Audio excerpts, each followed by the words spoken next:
Hi and welcome to another video from me, TBG. We are coming round to 10th and this is the second video and we are on page 11 doing read aloud purely because of my dyslexia and it helps just break down the video a bit and we can follow along. We are at battle rounds now, so please like, subscribe, all of that jazz. Let's get to it. Let's see what 10th has in store for us.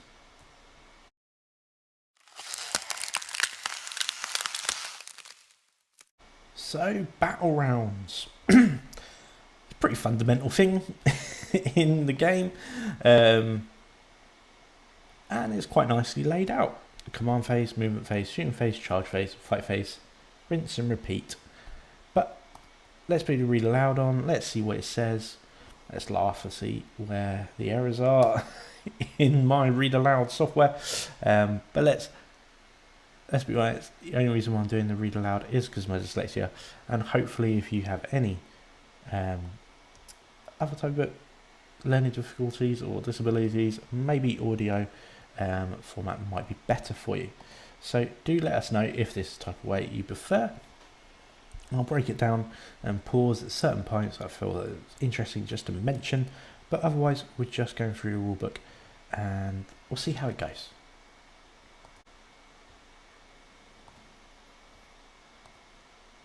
Minute by bloody minute the battle grinds on, from the opening volleys of shots through furious offensives and desperate counterattacks, into the last dying moments when victory hangs by a thread. Sounds like Warhammer 40,000 is played in a series of battle rounds. In each battle round, both players have a turn. The same player always takes the first turn in each battle round. The mission you are playing will tell you which player this is. Each turn consists of a series of phases, which must be resolved in the following order. Command phase. Both players muster strategic resources, then you test your unit's battle readiness. Movement phase. Your units maneuver across the battlefield and reinforcements enter the fray. Shooting phase. Your units fire their ranged weapons at the foe. Charge phase. Full E. Your units charge forward to battle at close quarters. Fight phase. Both players' units pile in an attack with melee weapons. Once a player's turn has ended, their opponent then starts their turn. Once both players have completed a turn, the battle round has been completed and the next one begins, and so on, until the battle ends. Pretty straightforward Core stuff. rules either battle round. Command phase.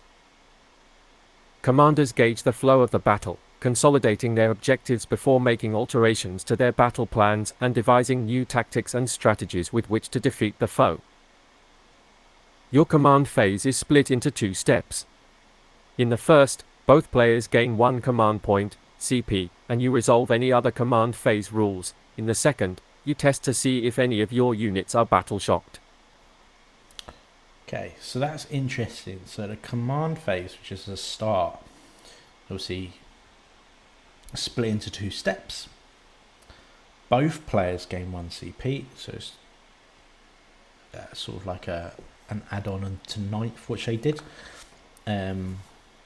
And then you test Battle Shock, and we're going to come on to Battle Shock in part 2. So let's see. Battle shocked. Command. Black Diamond Battle Shock. Gaining command points. Outside of the CP players gain at the start of the command phase, each player can only gain a total of 1 CP per battle round, regardless of the source. Good. That's Core clarified. rules I command phase. I was just 1. reading Command. Sorry about that.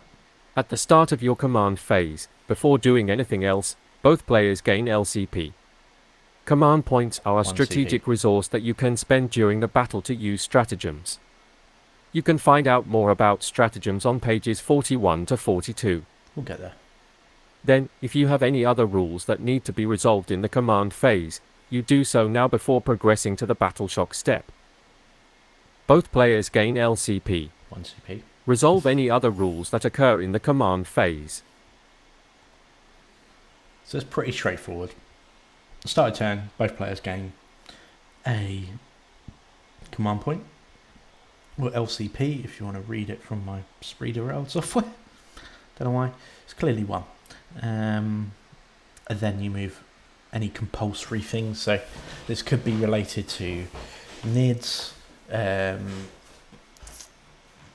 or if you need to do something, there's going to be rules applied, and they're going to be developed as it goes along. As not everything has been fully released yet.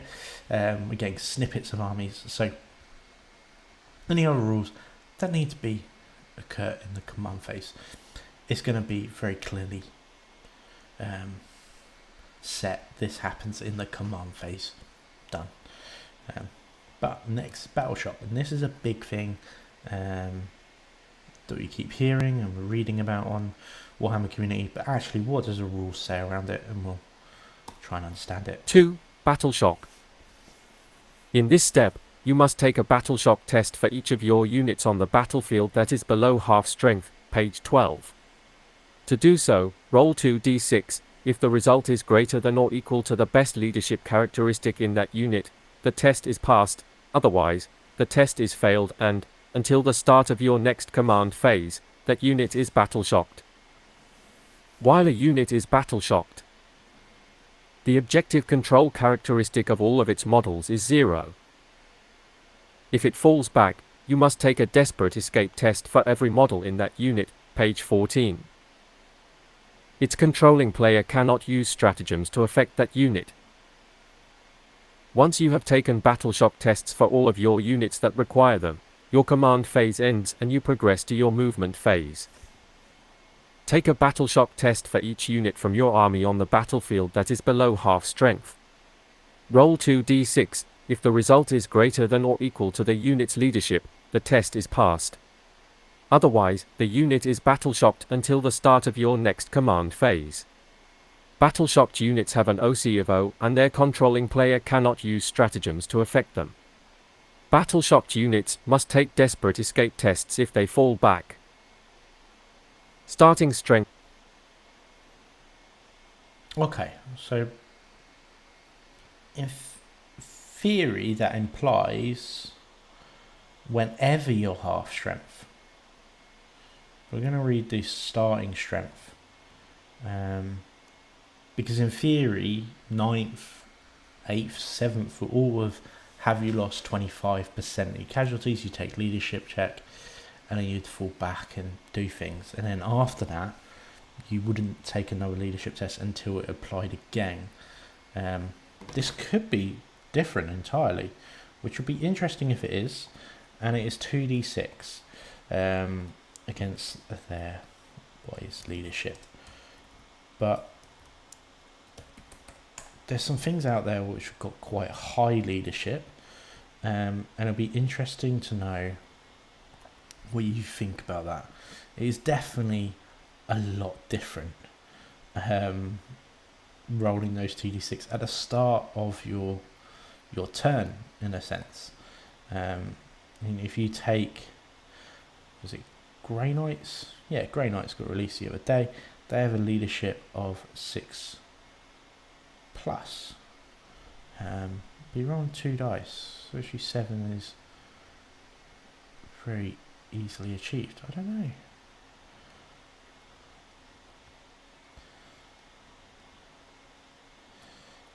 Let's just look at Marines. What's their leadership on things at the moment? Guilliman only has a leadership of 5+, so ironically, a Land Raider has more leadership than Guilliman. Which doesn't really make sense, does it, at the moment? Obviously, they can change.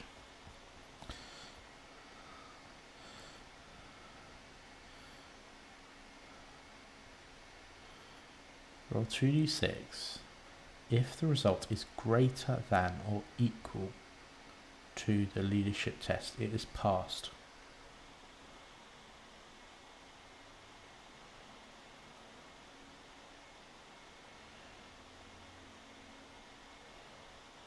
Yeah, I'm just getting a little bit confused, but let's read the starting strength, because I think that will come clarify a little bit more.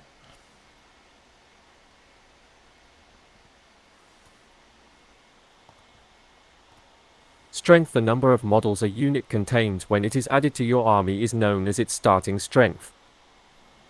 Below half strength. Some rules will refer to a unit being below half strength. If a unit has a starting strength of L, then it is said to be below half strength, while its remaining number of wounds is less than half of its wounds characteristic. For any other unit, while the number of models in that unit is less than half of its starting strength, that unit is said to be below half strength. Destroyed. Throughout a battle, models will suffer damage and be destroyed. When a model is destroyed, it is removed from the battlefield. When every model in a unit has been destroyed, that unit is destroyed. Lord destroyed. Attached units. Some character units have the leader ability, page 39, which lets them merge with other units, known as bodyguard units, to form an attached unit. The starting strength of an attached unit is equal to the combined starting strengths of all of its units, i.e., the number of models in the leader unit added to the number of models in the bodyguard unit. If either the leader unit or the bodyguard unit in an attached unit is destroyed, the starting strength of the remaining unit is changed to be equal to its original starting strength. That makes sense. Example, a primaries captain, starting strength 1, is attached to a unit of intercessors, starting strength 5. This attached unit has a starting strength of 6. If all the intercessors are destroyed, the remaining primaries captain would revert to having a starting strength of 1. For the purposes of rules that are triggered when a unit is destroyed, such rules are still triggered when one of the individual units that made up an attached unit is destroyed, the leader or the bodyguard unit.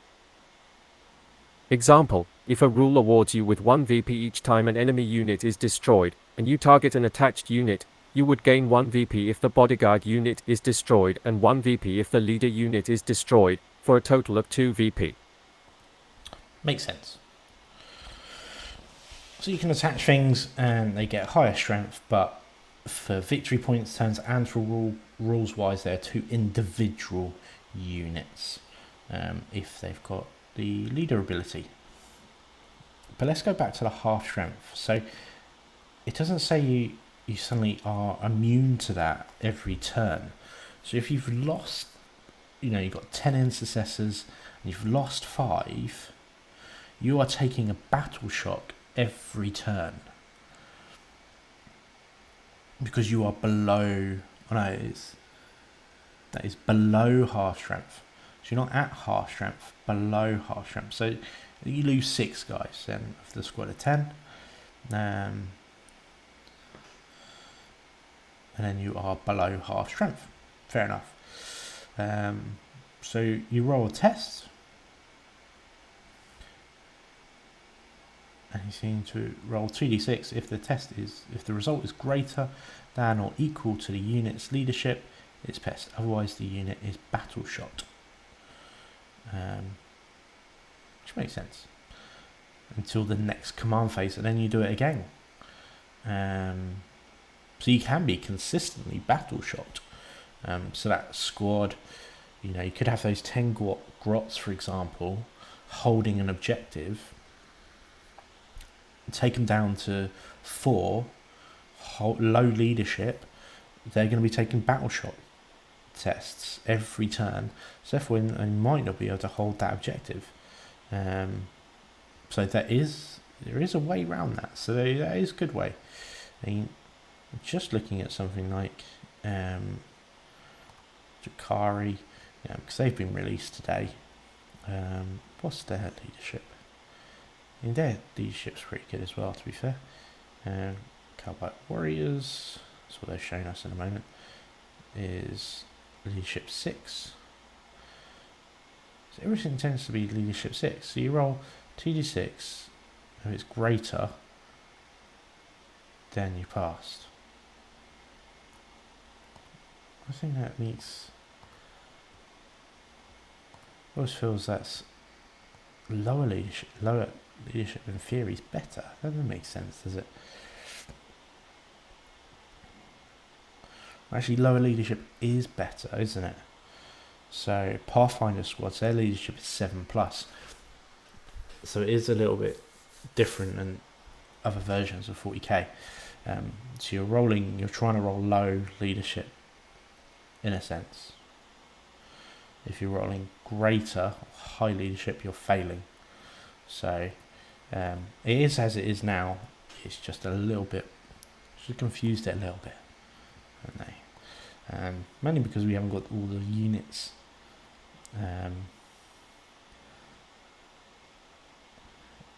in front of us.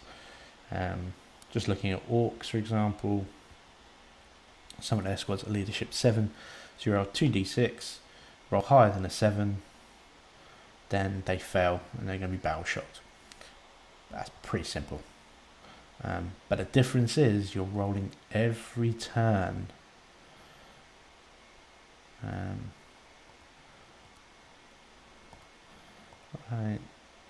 Yeah, every turn, basically.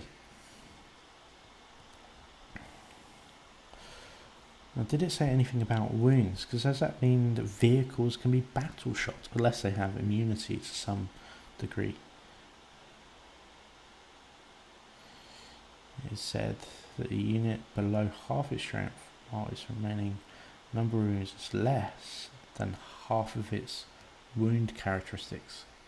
So in theory a vehicle will be battle shocked?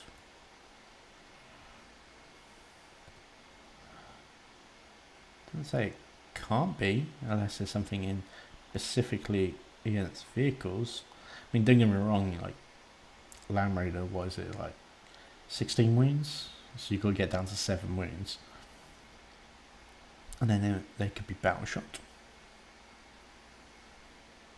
We got the keyword vehicle, so we'll have to go on the keywords of are they immune to battle shock tests, basically.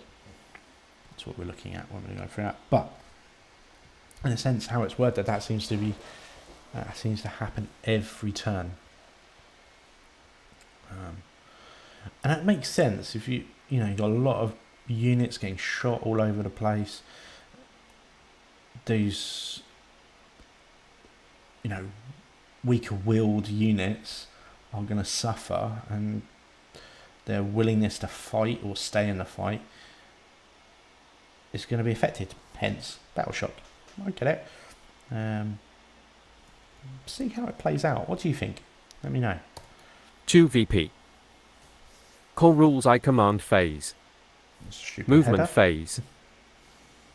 The ground shakes to the tread of marching feet and the growl of the 11 djinns as armies advance across the battlefield and vie for advantageous positions.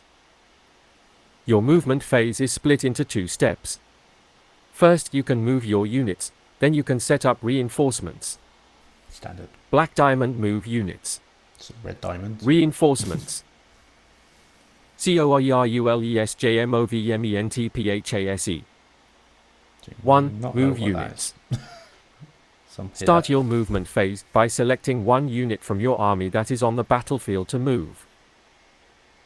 Unless that unit is within engagement range of any enemy models, it can make a normal move, or advance, or remain stationary. If that unit is within engagement range of any enemy models, it can either remain stationary or fall back. After you have finished moving that unit, select another unit from your army to move, and so on, until you have done so with all of your units. Once you have moved all of your units, progress to the reinforcement step of your movement phase. Each time you move a unit, you can move any of its models you choose to. The controlling player chooses the order in which to move their models. Whenever you move a model, you can pivot it and/or change its position on the battlefield along any path, but no part of its base can be moved across an enemy model or cross the edge of the battlefield. It can be moved over friendly models as if they were not there if you wish, but it cannot end its move on top of another model. The only exception to this is when moving monster or vehicle models. Such models cannot be moved over other friendly monster or VCLE models and must be moved around them instead. The distance a model moves is measured using the part of its base that moves furthest along its path. If a model does not have a base, measure using whichever part of that model moves the furthest. Furthest. When a unit moves, it can make a normal move, advance, or remain stationary. Units that are within engagement range of any enemy models can only fall back or remain stationary. Okay, so really interesting change in here, and I do like it. They clarified that once you've moved all your units, you can progress to the reinforcement stage. So that implies that reinforcements happen after everyone's moved, basically. And we'll clarify later on in the rules what are reinforcements. But the other thing is the movement over your own models. Vehicles, monsters, and infantry, whatever, can move over things regardless. The exceptions are if it's a monster or vehicle trying to move over another monster and vehicle, they just can't get over it. I really like this rule because it is, at the moment, it's so janky that you just can't move in between your own units. And most friendly games, you just move. You just move. In competitive, you actually really do need to think about where you move because you don't want to block things from going. I like to think that the battles are all simultaneously, so everything's moving at the same time anyway, and they would just naturally take over each other. If there's a commander going, guys, I'm going over front, so you just stay behind me, the unit would just let them walk through. And that's sort of just in there, and that just sort of makes sense. So like that's a nice change, gets rid of some of the formalities, but you just can't end your movement on top, which makes sense. That's just to clean the battlefield up, isn't it? So you haven't got, you're not putting stacking models on top of each other going, that is all my units. It doesn't make sense. So moving through, perfect, makes sense. Let's go from there. Stationary. Remain stationary. If a unit remains stationary, none of its models can be moved for the rest of the phase. Pretty self-explanatory. Normal moves. When a unit makes a normal move, each model in that unit can move a distance in inches less than or equal to its move M characteristic, but no model can be moved within engagement range of any enemy models. Page 7. Normal move. Models move up to M. Cannot move within engagement range of any enemy models. Advance moves. When a unit advances, make an advance roll for that unit by rolling 1d6. Add the result in inches to the move characteristic of each model in that unit until the end of the phase. Each model in that unit can then make an advance move by moving a distance in inches less than or equal to this total, but no model can be moved within engagement range of enemy models. A unit cannot shoot or declare a charge in the same turn that it advanced. Advance move. Models move up to M plus 0.6 inch. Cannot move within engagement range of any enemy models. Units that advance cannot shoot or charge this turn. So that's changed a little bit, because normally if you advance there were some weapons that you could shoot. There might be some individual roles that say they can shoot, but that's sort of just a blanket rule across the whole board.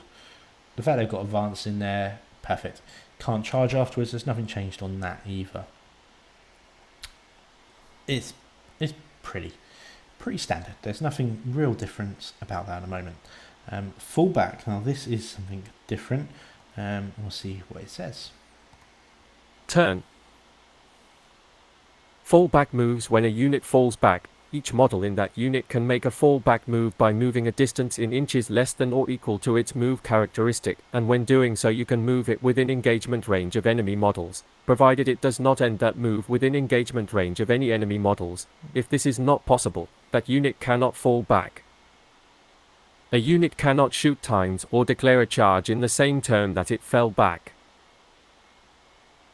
Desperate escape tests. Unlike when making other types of move, models can move over enemy models when making a fallback move as if those enemy models were not there, but you must take a desperate escape test for each model that will do so, excluding models that are Titanic or can FLY, before any models in that unit are moved.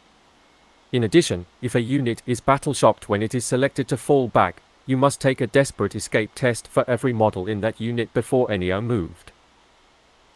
Each time you take a desperate escape test for a model, roll 1d6. For each roll of 1 to 2, one model from the unit that is falling back is destroyed, selected by you. The same model can only ever trigger one desperate escape test per phase. Fall back move, models move up to M. Units that fall back cannot shoot or declare a charge in the same turn. Models can move over enemy models when falling back, but you must take desperate escape tests for them before they do so, excluding models that are Titanic or can FLY. If a battle-shocked unit is selected to fall back, take a desperate escape test for every model in that unit. Desperate escape test, roll 106. On a 1 to 2, one model from that unit is destroyed. Okay. So you can fall back like you can before, but there is now a desperate escape test. Unlike other types of models, you can move over people. Basically, you're just running away and you're running through, which is good. It sort of stops. I think it was 7th edition where you could trap people in. So now you go over. The interesting thing is this applies to monsters and vehicles still, but Titanic and Fly obviously don't need desperate escape tests. They can just fly over, which is interesting on that. The reflection is it's not model, it's not unit, it's model. Sorry, roll a d6. So you got 5 guys. They're running away. They're gonna die, basically. So you can trap people, but they got to run through, basically. And it's got a little example here. Stern Guard were at point A. They fall back move, but they have to do so by going through an enemy model, so they have to take a desperate escape test. They can move their 6 inches. They ignore the models to get through for movement purposes. And then for each model, they roll a dice. And as you can see, 2 stone guys have died. It's not wounds, they are just destroyed because they're trying to run through another enemy model and they've been chopped down in that process. So swarms can have a massive effect here. Equally, if you're trying to fall back and you had, another 2-3 lines of gaunts here, gaunts, aren't they? You wouldn't be able to do a fallback test because you couldn't end your movement not in engagement range. So it's interesting there. I like that. I think that's going to play in a lot of games, and there's going to be a little bit more confusion at the start until you really play it. But the interesting thing is you aren't locked in combat anymore. You can just fall back. If the termigates weren't here, you just fall back without any test. But as soon as you can't, you're going through, you're running away, basically. Yeah.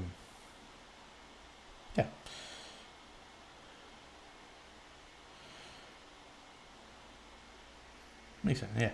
That's basically it. Coriolis movement phase.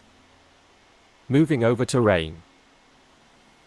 Warhammer 40,000 battlefields are strewn with a wide variety of obstacles, structures, and detritus collectively known as terrain features, see pages 44 to 48.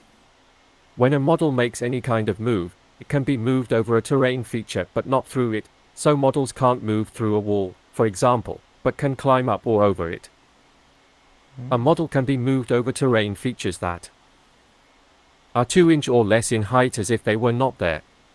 A model can be moved vertically in order to climb up or down any terrain features that are taller than this, counting the vertical distance up and or down as part of its move. Models cannot end any kind of move mid-climb. If it is not possible to end the move as a result, that move cannot be made. Models can move freely over terrain features 2 inches or less in height. Models cannot move through terrain features taller than 2 inches, but can climb up and down them. Fly. Okay, that's a massive change. Because you used to have like breachable as a rule. So where I said about all this blocking line terrain in the first video, you can't run through the wall. So hiding behind the wall, much an advantage to be shot at, or not be shot at. You ain't charging for it either. Interesting. I'm hoping there's some more clarification on like infantry and things like that. Let me know what you think about that, what your interpretation is. My interpretation at the moment is that if you've got a big building and it's got a massive wall there, you can't walk through. So it's going to really create some lines of fire, but also potentially some really, really safe objectives as well, if you, depending on where they're placed. So if you're in a building and it's it's got a wall like an L, you can only go in it one way.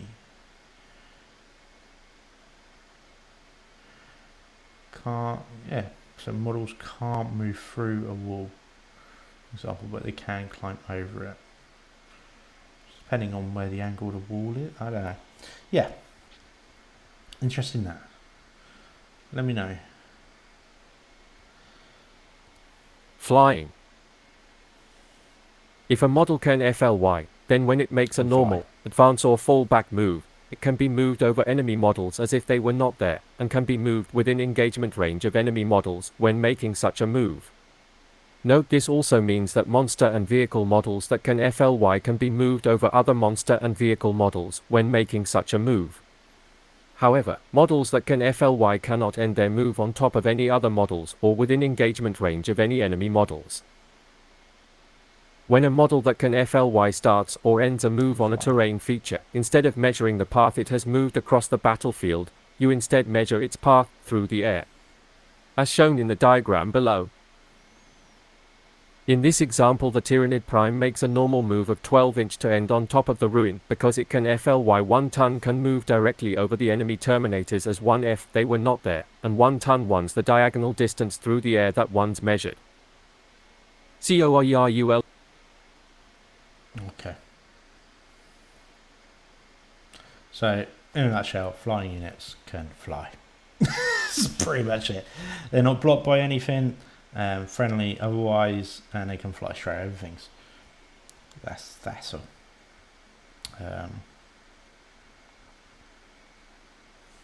Yeah, pretty easy. And they just can't end it. Can't end their movement on top of other models or within engagement range.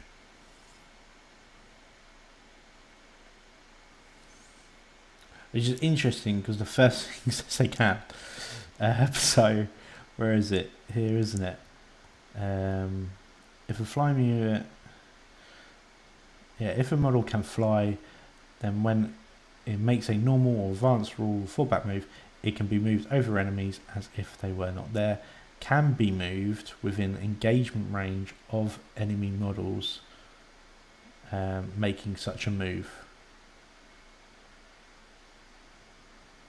Can be moved within. However, models that can fly cannot end their movement within engagement range of an enemy models. So you can move within, you just can't end.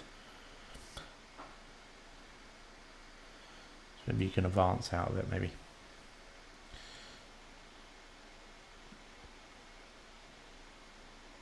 Yeah, it didn't make. Yeah, that's basically it. All right. Go to reinforcements. COIRULESJMOVMENTPHASE. What is that? FLY models can move over enemy models when they make a normal, advance or fall back move. FLY models that start or end a move on a terrain feature measure distance moved through the air when they make a normal, advance or fall back move. 2. Reinforcements. There we go. Some units have a rule that allows them to start the battle in reserves, such as Deep Strike, page 39.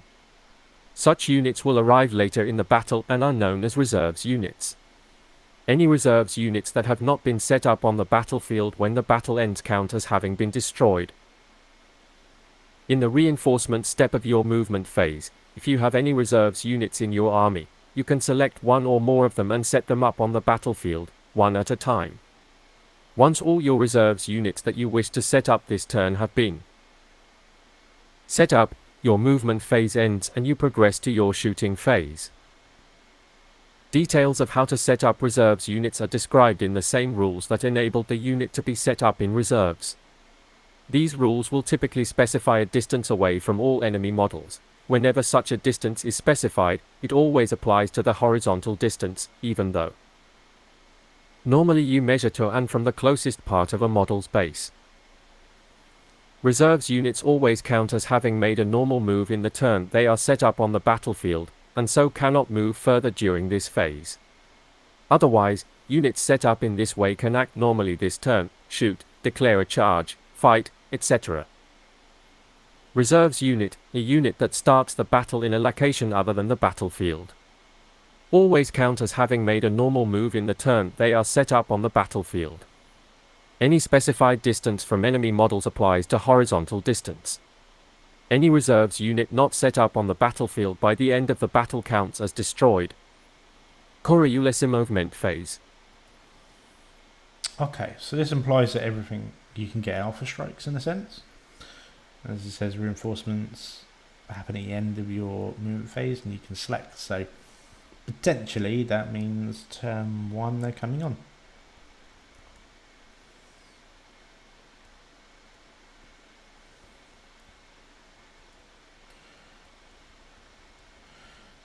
Yeah, alright, let's go transports. Coriolis transports.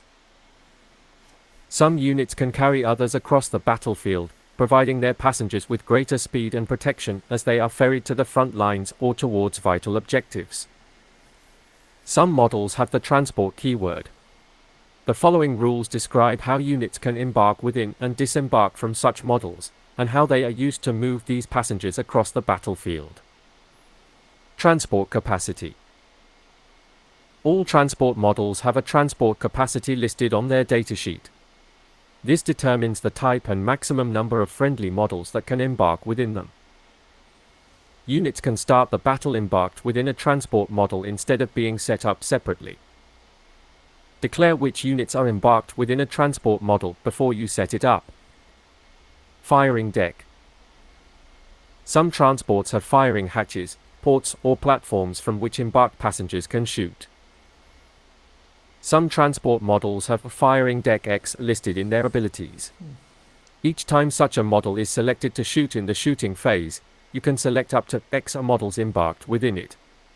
Then, for each of those embarked models, you can select one ranged weapon that embarked model is equipped with.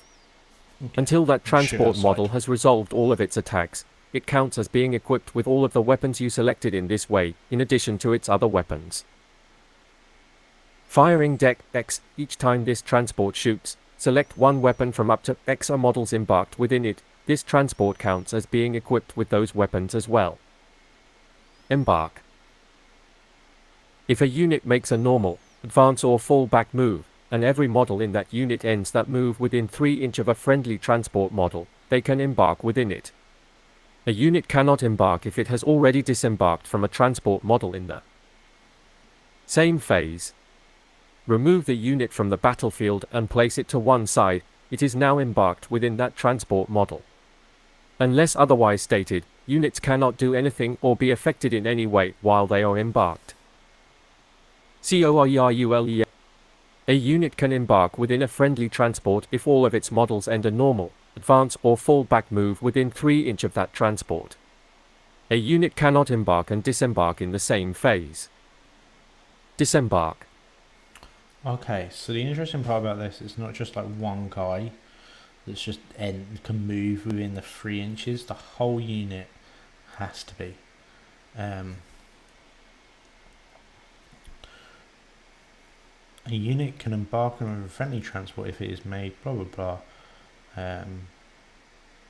If all of its models end a normal advance or fall back move within 3 inches. What's interesting is you could advance into a vehicle.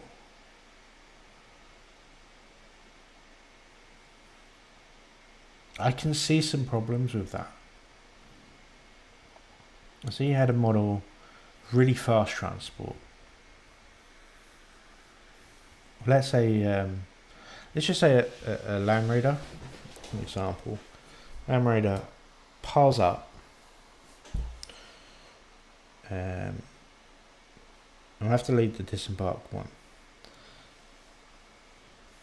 Yeah, let's read the disembark one and I'll come back to that idea, just in case you can do this. Disembark. If a unit from your army starts your movement phase embarked within a transport model, that unit can disembark in that phase. When a unit disembarks from a transport model, set it up on the battlefield so that it is wholly within 3 inches of that transport model and not within engagement range of any enemy models.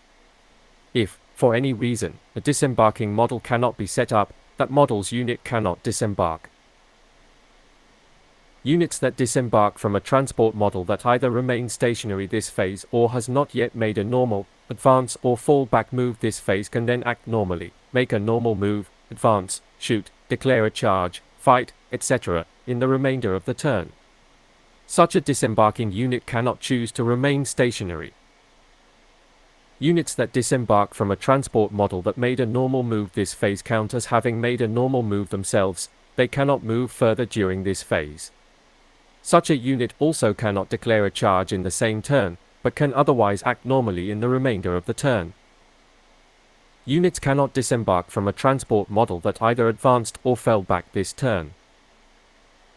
Units that start your movement phase embarked within a transport can disembark this phase, provided their transport has not advanced or fallen back. If a unit disembarks before its transport moves, it can act normally. If a unit disembarks after its transport moves, it cannot move or charge this turn, but can otherwise act normally. Disembarking units must be set up wholly within 3 inches of their transport and not within engagement range of any enemy models, or the unit cannot disembark. Units that disembark this turn cannot remain stationary. Destroy transports. Okay. There seems to be some...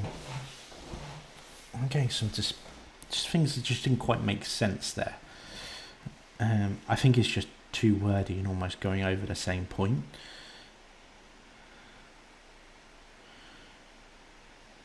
So the exceptions are, I think, go back to this different stage. So read the red bits because that tends to be the point of it. So units that start the movement phase, embark within the transport, cannot disembark this phase, providing the transport has not advanced or fallen back. So if the transport advances or falls back, they can't disembark. That's fair enough. If they disembark before the transport moves, they can act normally. That has been a standard thing throughout a lot of editions, so that's all good. That makes sense. If a unit disembarks after the transport moves, it cannot move or charge this turn, but otherwise can act normally. So that means you can just disembark, in theory. So you can just disembark and decide that you're just going to shoot, basically. But you can't do anything else.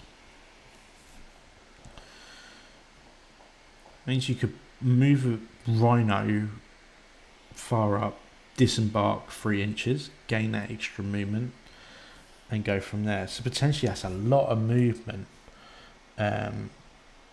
added into things.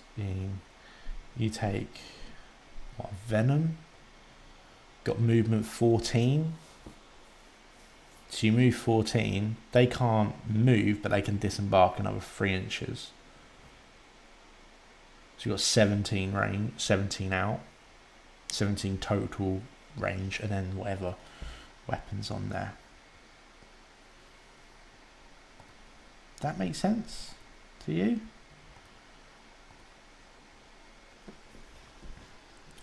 But it's this part. Units that disembark this turn cannot remain stationary. Is stationary the same as disembarking? That's where I'm confused. If they disembark, they can't remain stationary. But if the vehicles move, they can disembark.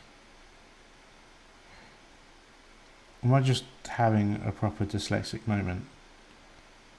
Just getting all of it confused, or is it just really simple?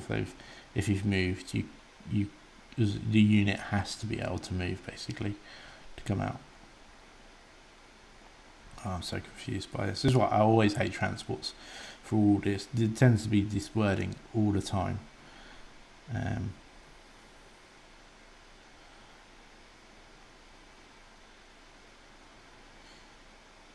So the other thing was if you got transport charging up,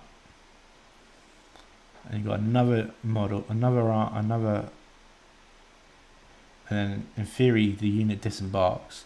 Unit behind then moves, advance, ends their movement within 3 inches, and then they're all embarking into that vehicle as well. So you can catapult. That seems really, really broken, and just massive amount of unnecessary movement. That's where I think that's flawed. Especially if you take things like Venoms. There's other troops that could almost keep up with a Venom with an advance, as long as, you've only got to be within 3 inches of that Venom. It doesn't say you can't embark after a vehicle has disembarked. I think that's, so in the same turn you can embark one unit, disembark one unit and embark another.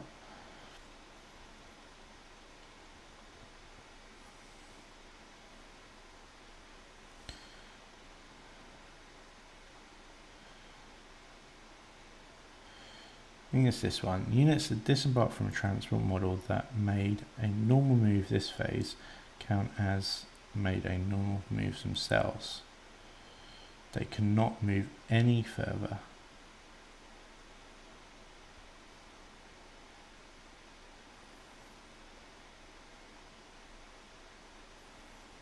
So they count as moving, so they can't count as stationary. So there's almost like a pointless statement.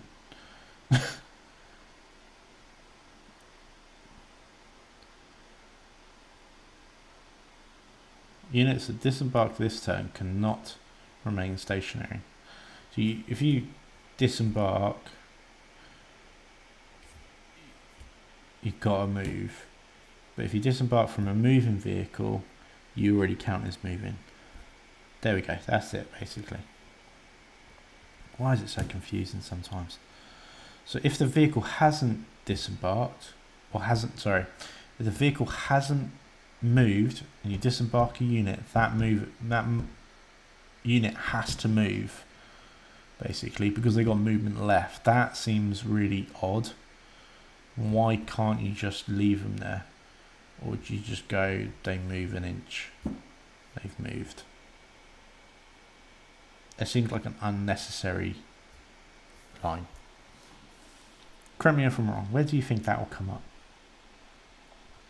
But I think the catapult thing still technically you can do.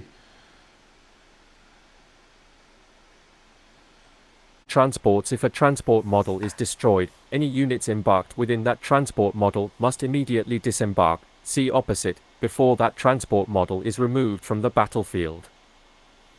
Units that disembark from a destroyed transport model are not affected by that model's deadly demise ability, page 23. Instead, you must roll 1d6 for each disembarking model. For each roll of 1, that disembarking model's unit suffers 1 mortal wound, page 23. Oh, wow. In addition, if a unit disembarks from a destroyed transport model, until the end of the turn, that unit counts as having made a normal move this turn, and cannot declare a charge this turn, page 29.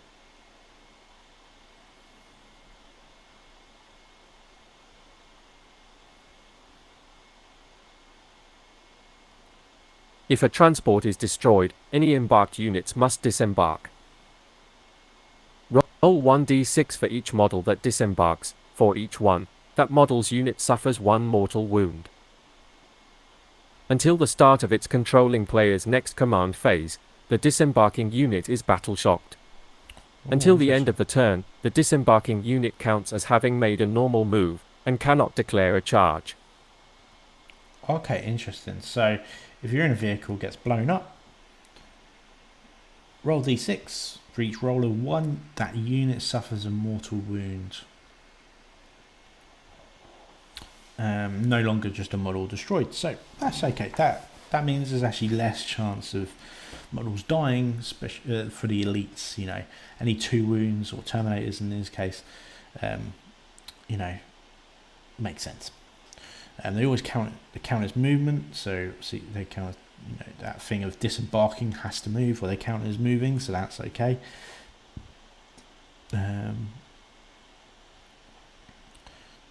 Doesn't seem to be like any explosion thing at this point, so you know, to affect other things close by. And the other thing is, well, is battle shot. The unit is automatically battle shocked. So, you know, if you get destroyed and you suddenly land on an objective, actually your control is 0. Still means you can score. You just, if someone else is there, they're outscoring you for that purpose. Interesting. Okay. Charge. Emergency disembarkation. If a transport model is destroyed and it is not possible to set up a disembarking unit wholly within 3 inches of that transport model and not within engagement range of any enemy models, that unit must instead perform an emergency disembarkation. This is performed as described for disembarking from a destroyed transport model, except that a unit that does so must be set up wholly within 6 inches of the destroyed transport model, instead of wholly within 3, and not within engagement range of any enemy models, and when rolling for each disembarking model, that unit suffers 1 mortal wound for each roll of 1 to 3, instead of for each roll of 1. If, for any reason, a disembarking model still cannot be set up, that model is destroyed.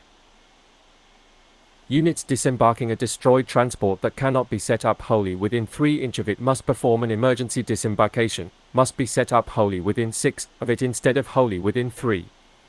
Suffer 1 mortal wound for each roll of 1 to 3, instead of each roll of 1. Any disembarking model that cannot be set up is destroyed. Shooting phase. Okay, interesting. So actually you can get more than just a 1 mortal wound.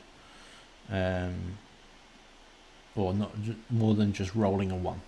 Basically, if you're a destroyed vehicle and you can't place your unit within 3 inches, then you need to place within 6, and on a 1 to 3 you're taking more wounds instead of a 1.